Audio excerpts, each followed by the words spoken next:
Bueno kabayan, narito ang ilang kasagutan ukol sa mga proyektong nais ng ilang kababayan natin na mabigyang tulong at gabay ng ilang ahensya ng ating pamahalaan.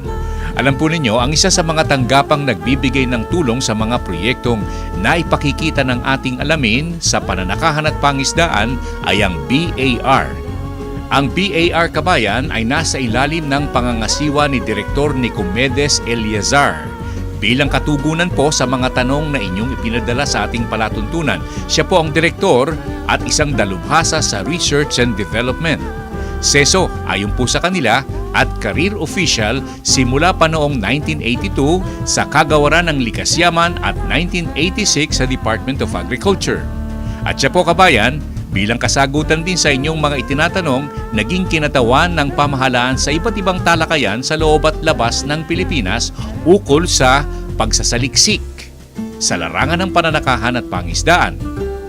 At ang BAR kabayan ay nangangasiwa, nagpapatupad ng mga pagsasaliksik sa larangan ng pananakahan at pangisdaan. Isa po rito ang Lotus Project na ating pong naipakikita sa ating palatuntunan. Malawak na binigyang linaw ni Ms. Jeng Lapita ng BAR ang kanilang gawain at mga programang may kaugnayan sa pananakahan at pangisdaan. Kami po sa Bureau of Agricultural Research ay patuloy na tumutulong upang yung adhikain ng ating Department of Agriculture ay matugunan sa pamamagitan ng Research and Development. Unang-una po ang sapat na pagkain para po sa ating mga lahat po ng ating mga kababayan. At kami po sa Research and Development sa Bureau of Agricultural Research ay ginagamit po ang R&D upang patuloy na manaliksik tayo sa karagdagan upang maragdagan ang ating income unang-una.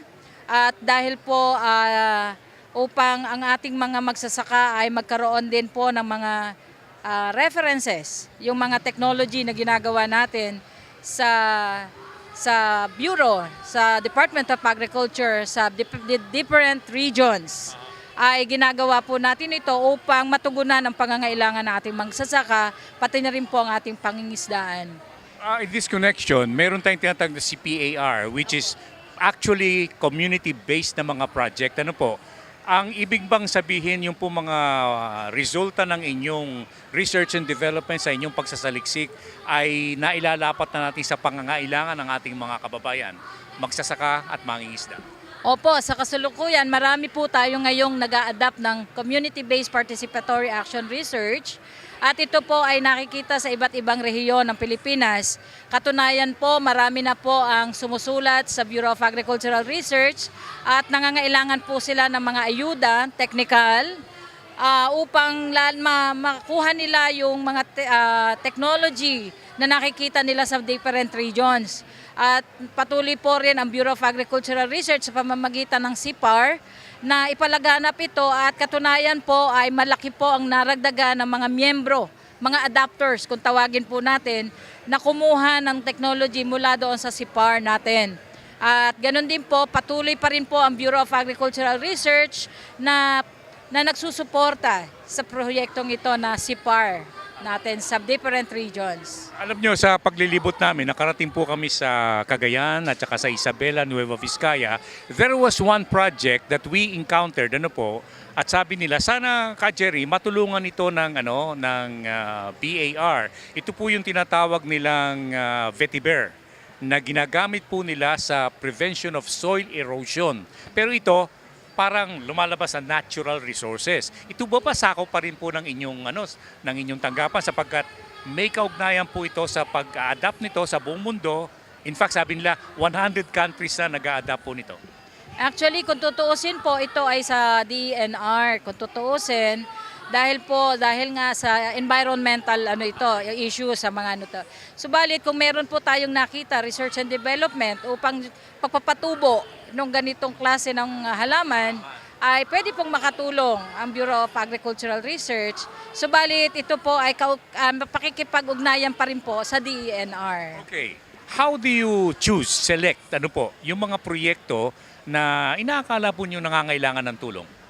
Actually sir, may mga priorities tayo sa Department of Agriculture. Pumapasok po tayo doon ngayon sa mga pangangailangan na pinakita inano ng Department of Agriculture. Ang Bureau of Agricultural Research po ay sumasagot doon sa mga pangangailangan yon. Kung yung pong proyekto ay pumapasok doon sa mga programa ng Department of Agriculture at patungo po sa research and development, ang Bureau of Agricultural Research ay willing at makita kung talagang makakatulong yung teknolohiyang yon, ay willing talaga rin po naman na sumuporta.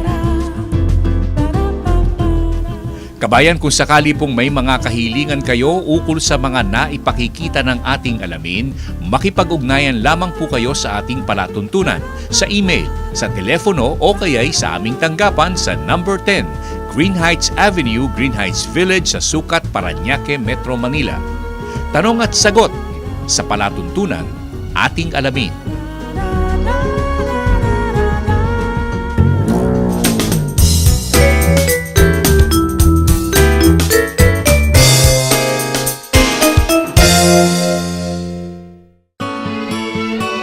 The Filipino local flavor never ceases to amaze one's taste. It brings you home to the good old times. Jerry's Farm Products, available at selected leading supermarkets and dealers. Okay kabayan, tayo ay magpapaalam dito sa bahaging ito ng ating palatuntunan. Patutungo naman po tayo sa ating pong pagpapakitang gawa sa ating GSK, Gabayan sa Kabuhayan. Pagkalipas lamang ng ilang paalala.